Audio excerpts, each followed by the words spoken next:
Student student मैं विनीत पांडे, आपका हिंदी अध्यापक। आज आपकी व्याकरण बुक से पाठ 6 प्रत्यय लेकर उपस्थित हूँ। आपने पिछले पाठ में सीखा कि कैसे किसी शब्द, किसी मूल शब्द के आगे या पूर्व में शब्दांश जोड़कर एक नया शब्द बनाते हैं। वो शब्दांश उपसर्ग कहलाता था। हमने उपसर्ग के बारे में पढ़ लिया है। आज हम पढ़ेंगे प्रत्यय, किसी शब्द या किसी मूल शब्द के अंत में बाद में जोड़ा जाने वाला शब्दांश। तो सबसे पहले प्रत्यय है क्या? इंग्लिश में, अंग्रेजी में इसे कहते हैं सफिक्स। प्रीफिक्स आप पहले पढ़ चुके, जिसका अर्थ है उपसर्ग। आज हम पढ़ने जा रहे हैं सफिक्स।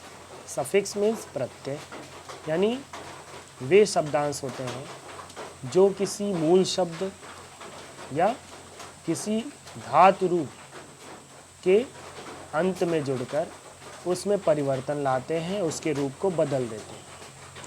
उसे कहते हैं प्रत्यय। यहाँ आप देख सकते हैं कि जो शब्दांश धातु अथवा शब्दों के अंत में लगकर शब्दों का निर्माण करते हैं उन्हें प्रत्यय कहा जाता है।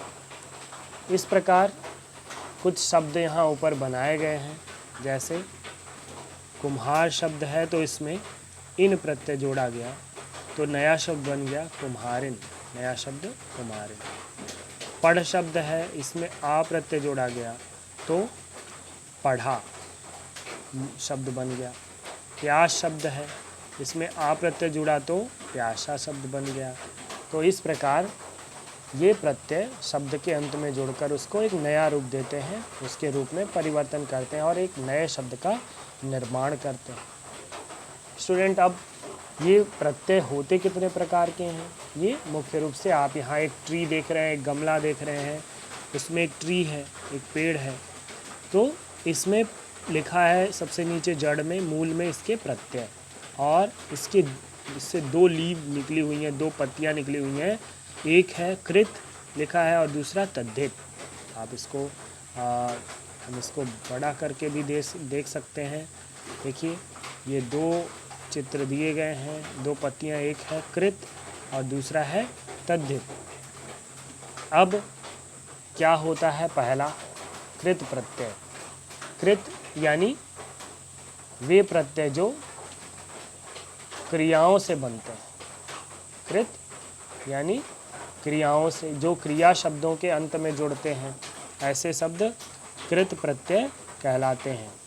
पुनः सुनिए, जो शब्द क्रियाओं के या जो शब्दांश क्रियाओं के अंत में जुड़कर नए शब्दों का निर्माण करते हैं उन्हें कृत प्रत्यय कहा जाता है। जैसे पी, घूम, भूल, ये सब मूल क्रियाएं हैं। इनके अंत में अक्कड़ जुड़ा है तो पियक्कड़, घुमक्कड़, भुलक्कड़। इसी तरह पढ़, लिख, लड़, तो पढ़ में आकू प्रत्यय पढ़ाकू, लड़ में आकू लड़ाकू, लिख में लिखाकू या उड़ में उड़ाकू। तो इस तरह से आपके कृत प्रत्यय हैं। दूसरे पेज पे देखिए, कृत प्रत्यय के बहुत सारे उदाहरण हैं। जैसे आहट उदाहरण है, चिल्ला, घबरा, मुस्कुरा, तो चिल्लाहट, घबराहट, मुस्कुराहट। इसी तरह और भी शब्द हैं। जैसे ई प्रत्यय जुड़ा है तो ई प्रत्यय हंस, बोल और घुड़ में, घुड़क में जुड़ा तो हंसी, बोली और घुड़की शब्द बना। इसी प्रकार अनेक उदाहरण यहाँ पर दिए हुए हैं। नेक्स्ट आपका दूसरा है तद्धित प्रत्यय। तद्धित प्रत्यय क्या है? जो संज्ञा आदि के अंत में जुड़ते हैं या संज्ञा, विशेषण आदि शब्दों के अंत में जुड़ते हैं। इनकी परिभाषाएं यद्यपि यहाँ नहीं दी गई हैं, फिर भी आप जान लीजिए कि जो शब्दांश किसी संज्ञा या विशेषण के अंत में जुड़ते हैं उन्हें क्या कहते हैं? तद्धित प्रत्यय कहते हैं। जैसे आ पहला है, अब आप देख सकते हैं आ पहला प्रत्यय है और इसमें भूख जो भाववाचक संज्ञा है, प्यास भी भाववाचक संज्ञा है, मैल भी भाववाचक संज्ञा है। तो ये संज्ञाएं हैं, इनके अंत में जुड़ा है तो भूखा, प्यासा, मैला आदि शब्द बना। इसी तरह से ईला प्रत्यय है तो चमक, ये भाववाचक संज्ञा है। बर्फ वस्तुवाचक या कह सकते हैं द्रव्यवाचक है या जातिवाचक संज्ञा है। सुर शब्द भी जातिवाचक संज्ञा है, तो इनके अंत में जुड़ा हुआ है। तो चमकीला, बर्फीला, सुरीला, इस तरह के शब्द बनते हैं। नेक्स्ट है वाला शब्द है तो चाय वाला, तांगा वाला, रिक्शा वाला, ये सभी जो है जातिवाचक संज्ञाएं हैं, चाय, तांगा और रिक्शा। तो इनके अंत में जुड़ने से चाय वाला, तांगे वाला या रिक्शा वाला बना। इसी प्रकार से त्व है तो मनुष्यत्व, अमरत्व, कवित्व शब्द बना, मनुष्य, अमर और कवि शब्द। इस प्रकार आपने पढ़ा कि वे शब्दांश जो मूल शब्दों के अंत में जुड़कर उनके रूप में परिवर्तन करते हैं उन्हें प्रत्यय कहते हैं। अब उपसर्ग और प्रत्यय में अंतर क्या है? उपसर्ग वे शब्द होते हैं जो किसी शब्द के मूल शब्द के प्रारंभ में जुड़ते हैं, जबकि प्रत्यय वे शब्द होते हैं जो किसी शब्द के अंत में जुड़ते हैं। इस प्रकार ये दोनों का अंतर है। ठीक है, आप लोग ये पाठ अच्छी तरह पढ़ेंगे और इसमें जो भी समस्या है आपको उसे बताएंगे। कुछ शब्द और भी हैं जिनमें उपसर्ग और प्रत्यय दोनों जुड़ते हैं। कुछ शब्द और हैं जैसे अधार्मिक। देखिए आप लोग, जैसे एक शब्द है अधार्मिक, तो इसमें अ जो है उपसर्ग है, इक प्रत्यय है और इसका मूल शब्द है धर्म। तो अधार्मिक शब्द इस प्रकार बनता है। अभिमानी, तो अभि इसका उपसर्ग है, मान मूल शब्द है और बड़ी इसका प्रत्यय है।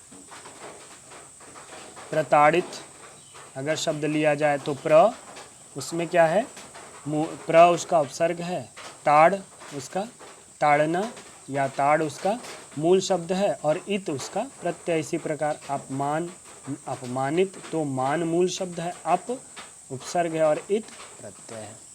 इस प्रकार हम कह सकते हैं कि प्रत्यय किसी शब्द के अंत में जोड़कर उसके रूप में परिवर्तन करते हैं। तो आप लोग यहाँ कुछ दोहराए में लिखा है, उसको भी पढ़ लेंगे।